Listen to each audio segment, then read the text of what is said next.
Hi! Welcome back to my YouTube channel. It's been a while since I last posted my video. Actually, it's been 2 years. 2 years since I posted. But I went through major changes in my life and now I'm super excited to explore different parts and hobbies that I used to do but never got a chance to do it. Or I was like, honestly, I was kind of lazy. But I want to come here and just have a chit chat and maybe like provide a video for myself in the future if I ever need some sort of like a cheer up pep talk from myself to myself. And that is this video. So today I am going to Cebu and I'm going to do a little bit of light makeup and I'm going to talk about my experience with Miss Bogo, dealing with plans not working in my favor, and also like where I'm going with my life now. Char, no one cares. Anyway, Miss Bogo 2023 was an absolutely unexpected journey for me. As someone with my height and with my size, I never really thought that I would be able to make it past the screening process. I thought that, during the screening, people are gonna grill me for my height, and they did. And, they're gonna not accept me because what are you doing here, Shirley? That's the vibe. But, this year I thought that I was going to stop being such a pussy and just try because you'll never know unless you try. That's what they say. Muna lang yun. So I did. I tried screening. I contacted a friend to give me like a makeup because I didn't have a makeup artist, nor did I have a hander at the time. I was waiting for the post. I was kind of not expecting anything. I thought that, I'm not gonna pass. I'm just gonna move on with my life. But my name was there and I was absolutely scared, but I was also kind of excited. At the time, I was just thinking of being a role model or an inspiration to myself. Because as someone as short as I am, I never would have thought that I would be able to have a chance to be a beauty queen for a pageant as big as Miss Bogo. Now I was an official candidate, and so I was being like kind of sentimental and thought that people like me or like someone like me can become a beauty queen. So for me, just being able to be an official candidate was already a win for me.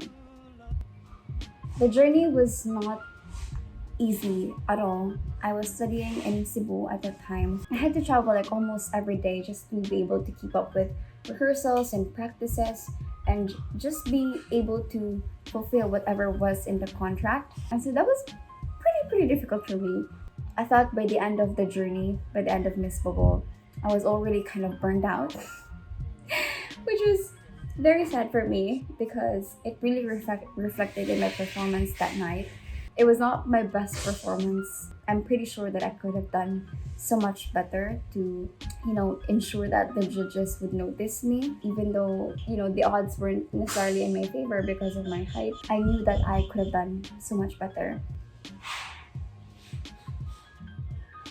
But I'm super happy for the queens. They all deserved it. They're the most passionate, beautiful women. I saw some of them cry and turn out to be like the most amazing person on the stage. I can really feel that the night was theirs to take, and I'm super proud of them for doing that. So now I'm going to talk about how I deal with failure. I'm gonna call it like how I deal with plans not working out in my favor because that's less painful. Honestly, I went through so many failures in my life and I've already dealt with them the same exact way as I deal with my emotions now.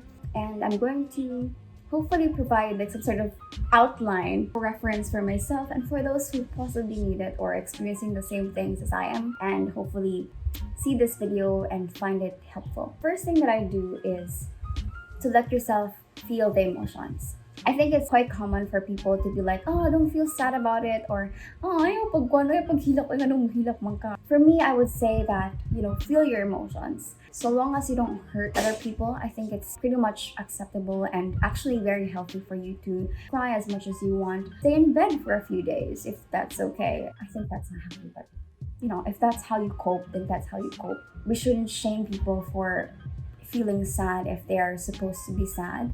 we should be supportive of them and allow them to feel whatever they want to feel, because that's how they process and that's how they move on. Next for me is to rest. For us as a society, we have thinking that, oh, if you fail, you move on to the next, like go on, hustle hard, because that's how people know that we're not as much of a loser as we are. But for me, I think it's okay to rest. Have a few days of you just watching a movie, eating your comfort food, just being able to restart and reboot by resting and conserving as much of energy as you can so that we have energy for our next plans and for the future. And lastly, feel happy about it. I think it's very important for us to not be stuck in the past. Yes, we have to feel our emotions. Yes, we have to rest. But at the end of the day, we still have to move on with life because it's not the end of the world. We still have so much more opportunities to explore. We still have so many new people to meet. And I think this is just a learning opportunity for us to find what is really for us and find for something that we enjoy and something that we can do for a long time. So for me, I've already done the two things. I cried about it. I rested. I binge watched The Queen Maker. If you haven't watched it, it's a K-drama that's chef's kisses. And now I'm on to new things. Now I'm going to Cebu.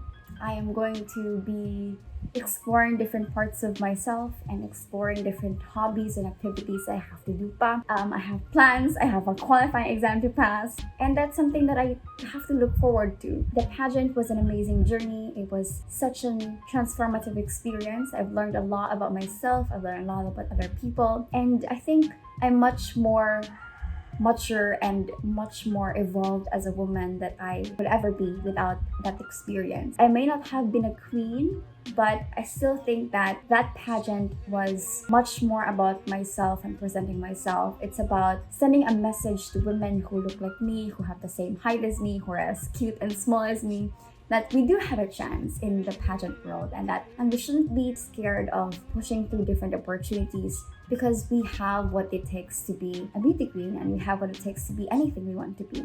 I am super happy at the stage of my life I am right now. I'm super happy for our new queens. I think they all deserved it. They all are such amazing, passionate women. And I'm super excited to move on with my life and hopefully find greater things to work on too.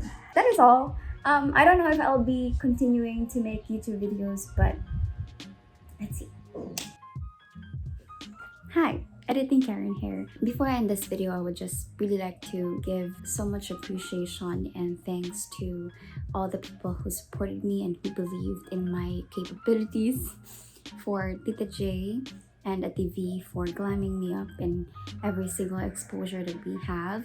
For Sir Russell, for teaching me and making choreography for me to ensure that I have an amazing presentation during the Talents Night presentation. To my backup dancers, to Dave for the support and for crying with me, for laughing with me, for coming to Bogo to see me personally, to all the sacrifices that he has done for me, not just in this competition but all throughout our relationship.